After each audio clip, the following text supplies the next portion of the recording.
All right, I believe we left off here-ish, talking about basically pollution in the area. It's interesting because this chapter talks about the Pacific being kind of the new center of the world politically and economically in some ways, because you have, China and the United States, and a lot of trade going on there. But also that means that there's also just a ton of waste, and a lot of countries just dump waste into the ocean as a way to get rid of it, and it doesn't just kind of go away. People, I think, picture it going to the bottom of the ocean and never being seen again. And sure, there's plenty that is on the bottom of the ocean, but plenty floats and washes up on beaches. I'm sure you've all seen pictures of animals that are stuck in various things, or animals that have died and their stomachs are full of plastics and whatnot, because they can't quite tell the difference between that and the rest of the stuff that's floating around in the ocean.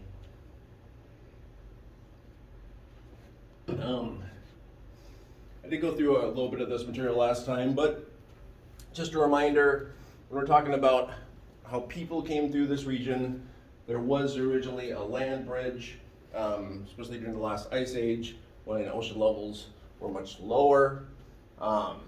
People could walk across, but also people have been able to make boats and even swim for a long amount of time, so people were able to, more rapidly move across the areas that were land bridges, and it took more time to spread out to different islands.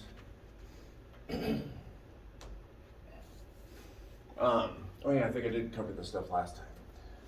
Well, as I said before, we're talking about low populations in general, low population density. Australia, 24 million people, although it's the same size as the United States, which has something like 330 million people now. Population map. Not a super useful population map that the book gives us here, but it does show you the extent of how large this region is that we're talking about. It's a large area, just small population.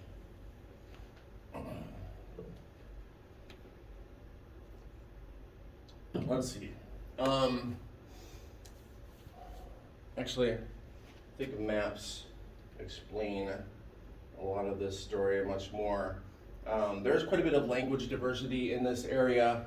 As you can imagine, as populations would spread out, it took a large amount of time to get across the islands, and very often, once a population would be on an island, it wouldn't necessarily communicate or interact that much with other islands for large amounts of time, generations sometimes. And so, even though there would be a similar language root, these things would all kind of diverge in different ways. So now we have a large range of different languages, especially in the island areas. This is a number of different kind of migration waves through time. As you can see, basically, in a nutshell, places that were closer were settled quicker, and places that were further diffused and spread out took a longer amount of time. You can see Hawaii is grouped in with this area that we're talking about, as well as Easter Island. And these still today have cultures that are more similar than dissimilar, even though they did not have a ton of contact throughout most of their existence. Let's see. Polynesian diffusion. It's really interesting because in the entire region there was, during the colonial period, there was an effort by the colonial countries, like every place else, to have everybody culturally adapt to whatever that colonizer was. Largely in the region, it was the Dutch for a while. Then, if you remember from previous lectures, the British kind of took over the Dutch, their territories and whatnot. But more recently, a lot of these things have been coming back and have been embraced. That's one of the reasons why you see, if you saw the video when you first came in, the Haka dance, similar cultural traditions, languages, different things that have been, if not lost, were kind of pushed down culturally, have been brought back. And it's interesting because they're not brought back just by the people who had those ethnicities, but plenty of the people who live in that region today find that they kind of have more in common with the other populations that are in that region than the populations that were from the colonies that they were first from. It's especially the case in, for example, New Zealand and Australia, being a lot of the colonization was originally prisoners and convicts, right? And many of them did not really align themselves with the countries who imprisoned them and then shipped them off. And then once they're put in new places, they're very often found that, well, they had more in common with the people who were in the new places. And in many ways, many people of European ancestry, as you saw in the video, they're embracing these different local traditions. So this resurgence isn't even just with the local populations of those ethnicities, it's kind of a wider range thing. This might even have been a picture from the one we just saw here. As I mentioned, a couple people came in late. The haka was originally a warrior dance, and it was to freak out your opponent, to show them that you're strong, but also that you're ready to fight, right? It was a way to psych out the competition, which is largely how it is used in sports today. This is a map not from our book, but I just thought it was a better representation of these different cultural kind of sub-regions, right? And how we have kind of a mixing of a number of different traditions from different places. But again, you can see how culturally, this is a huge range of space going from Hawaii all the way down to New Zealand that shares these similar cultural practices.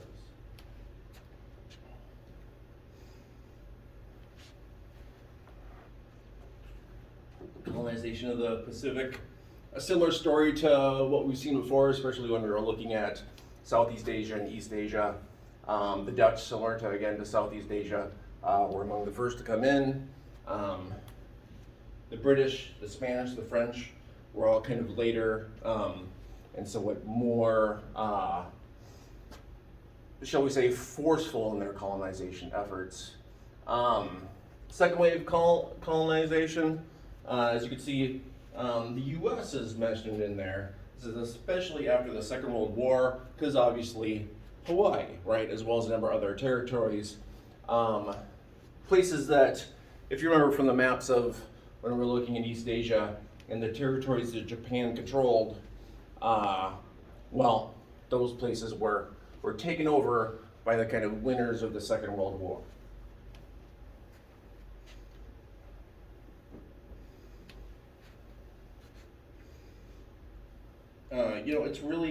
It's really a big mixture, actually, because it's not that all the territories were taken over necessarily by European powers. A number of them were left to their own local leadership. It kind of depended on how much of a local kind of power structure there was in the different places and how much there wasn't. But also how vital the specific places were to the countries who, as I said, won the Second World War. So for example, you can see there's lots of places that are technically protectorates, places that aren't part of the political structure of countries like the US and France and whatnot, but that those countries still have a relation with, somewhat trading relation, but it's more of a keeping control of territory that was set up right after the end of the Second World War. And at the end of the Second World War, there's a bit of a feeling that, well, these countries still wanted power in this area, and basically places that if there had to be a new war, that they could kind of locate troops and supply sources.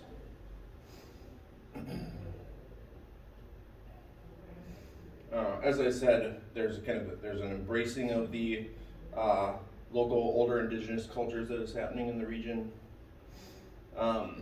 There's a big movement in Australia to give land rights back to the original populations, the Aboriginal populations. Also similar to the US, there's been lots of efforts through legal means to take back rights of land use, things that had been taken away, obviously during the colonial era, and a lot of these have been relatively successful.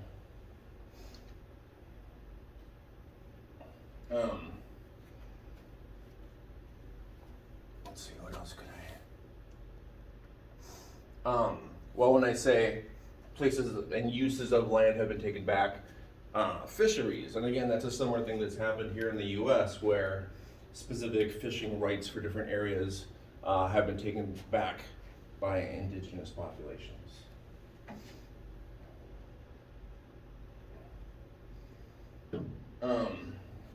Before this, things were very different, obviously, especially during the main kind of colonial era for Australia. They went through similar things that the US went through of forcing indigenous populations off of kind of the best land. That's when you look at maps of Australia and you'll see that you'll have populations kind of on the coasts in a big central area that doesn't have a lot of people. That is the area that people were forced to live in. So it's geographically kind of a large area, but not great resources. Interestingly, a lot of these areas have more recently been found to have resources that are used modern day. Mining rights have increased a little bit of wealth to these areas that was not there before. But again, like I said, similar to the US and Canada, there was an effort to get the local populations to assimilate to not just linguistically with the language, but culturally to Britain.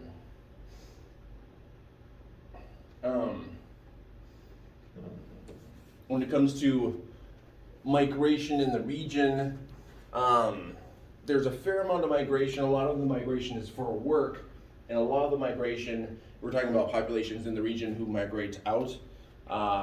Very often they're doing it seasonally, usually to work abroad for a while to send remittances back home, because the local economies often aren't doing that great.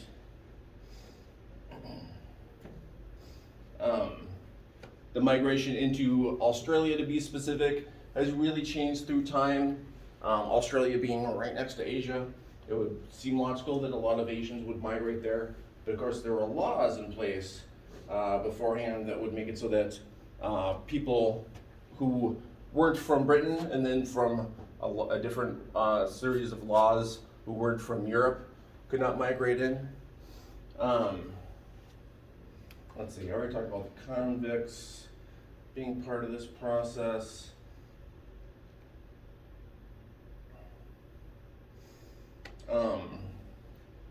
After 1850, when basically Australia said, you know, we're not going to actually take any more convicts from Britain, thank you very much.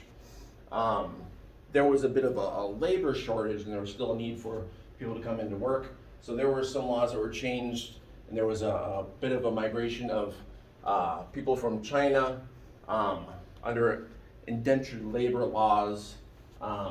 Usually there would be a contract, and there would be some type of agreement that once the contract was done, they would go back. But very often people didn't want to go back. They had created new lives in their new place.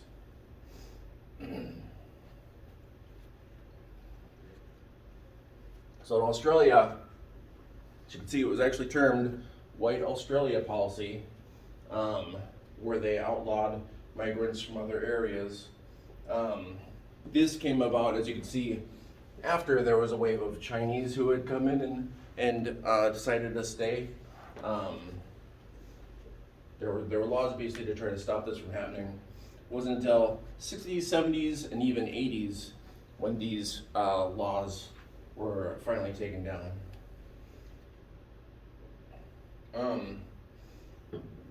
as you can see from this little map, this is from the book. I don't know why they made it into a map, honestly. It's not useful as a map. But as you can see, a huge amount of exports from Australia. Australia has, as I said, a small population, but it's a large area and it has lots of resources that other places don't have.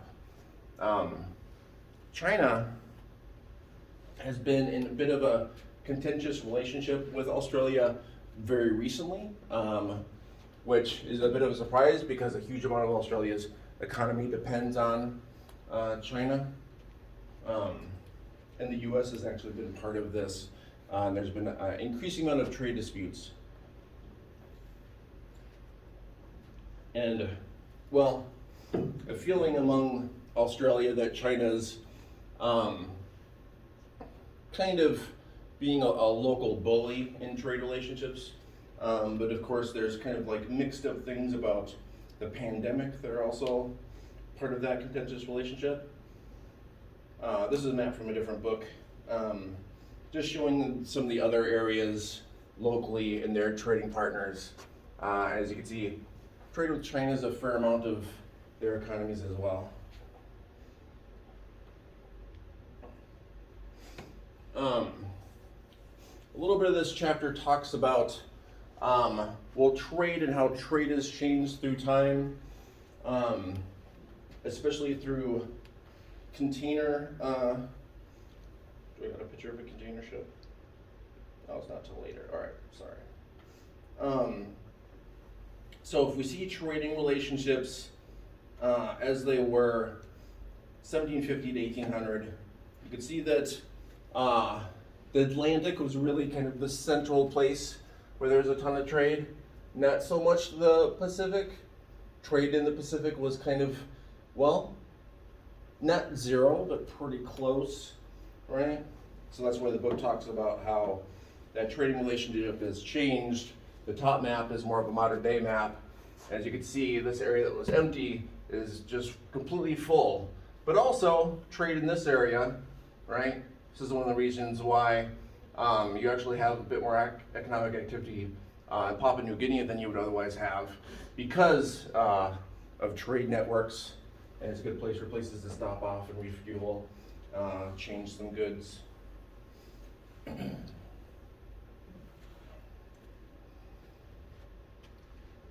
Time-space compression. One of the things about geography is that space can be thought of in relative terms. Space between places, you look at a map and, a mile's a mile, sure. But there are places that are relatively closer to each other. This is especially the case modern day because we have such quick communication. So places around the world, you could be interacting with someone who's literally on the other side of the planet in real time, right? And the increase of transportation networks, not just digital communication, but people actually going places, has also increased quite a bit. I'm sure there'll be lots of interesting research that will point to how this trend has kind of been reversing a bit with the pandemic. A lot less travel in general. Obviously, digital communication is probably only increased through the pandemic though. This is just a picture of a container ship. And I think I showed you some of these when we were talking about China, because there's just a giant amount of these containers that are being sent around the world, and it's a new thing for them to, they can be refrigerated now, so you can have things that were more delicate, not just food, but other things, sent around the world relatively quickly. When I started this chapter, I was talking about how some are talking about the Pacific as being the big central power hub. I don't know if that's necessarily the case. I think it's more of a, trade is going everywhere. This chapter also talks about climate change a bit and the greenhouse effect. It's kind of interesting because a lot of this we talked about at the beginning, at the first couple of chapters, but they bring it back again. So just reminders about the greenhouse effect.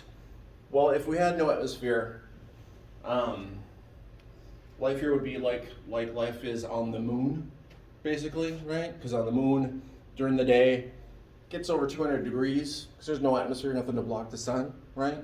So those spacesuits that the astronauts wear, they have to do multiple things because also when the sun isn't hitting the surface of the moon, it's obviously below freezing almost instantly. So our atmosphere, it warms us. It's a very useful thing. Makes life livable here. But there are things that you could put in the atmosphere that change the dynamic.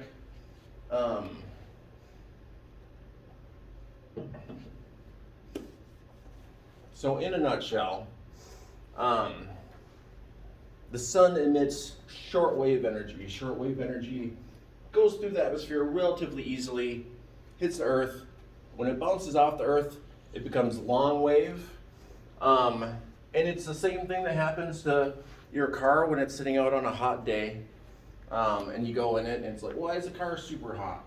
Well, light goes through the windshield and it goes through really easily as long wave. When it bounces off your car seat and it hits that window again and it's longer wave, it doesn't go through, and so it just continues to bounce around inside your car. So your car is having a greenhouse effect when you get in there and it's super hot. It's had the heat bouncing around in there, trapped, and not able to get out as easily as it does come in. Same dynamic, except for instead of windshield, we're putting chemicals in our atmosphere, right? And not just carbon dioxide, but things like CFCs that we make for refrigerators and all kinds of different things.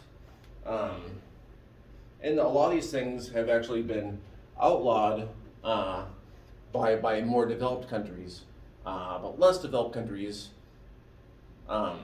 well, there's a bit of a feeling that, hey, you guys did all this polluting when you're developing, so we're developing, so we're going to pollute for a while. And when we get to your level of development, then we'll be polluting less. But until then, we get to do it while we catch up.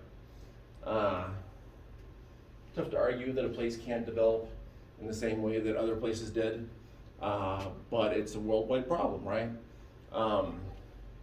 Number of places in this region specifically, because if you remember, I showed you the evolution of islands in this area and about how many of them are extremely low elevation.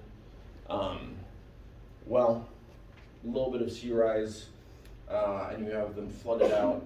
There are a number of islands that have had to evacuate their populations entirely. Let's see.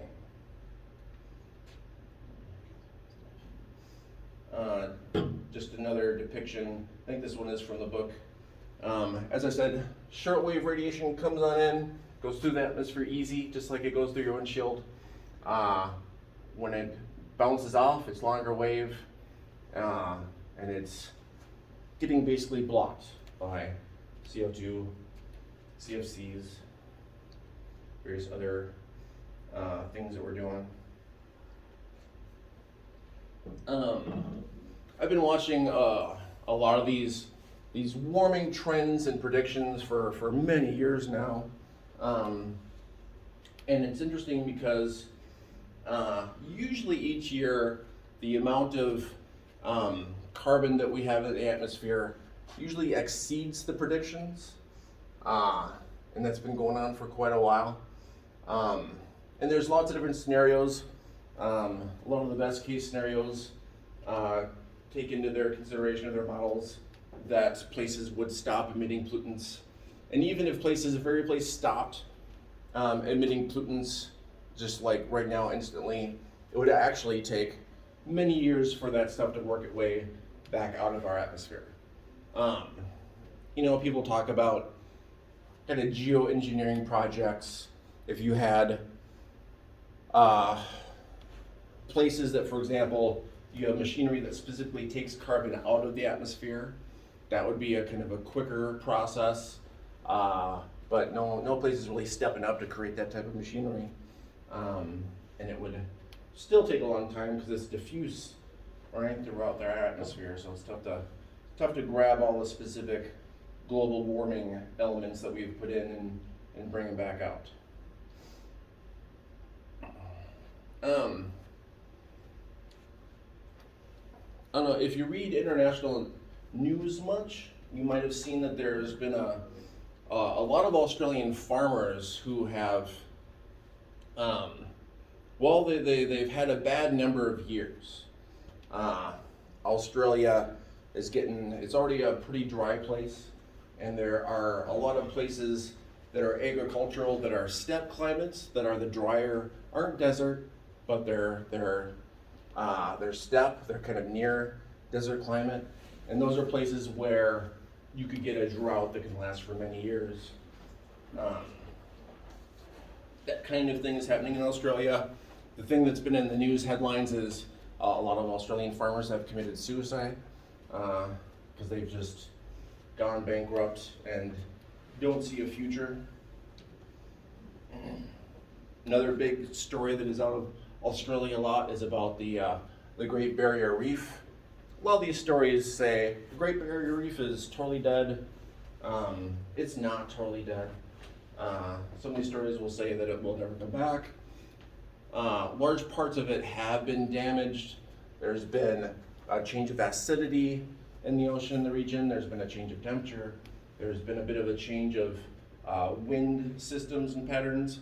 And coral, it seems like it's a very hardy material, but as a life form, it is relatively fragile. It's not difficult to upset the kind of delicate balance that it needs to survive. Well, all right, we've got plenty of time for questions today, so I'm going to come out with some cards.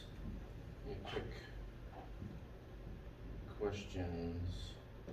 Don't need to do this one.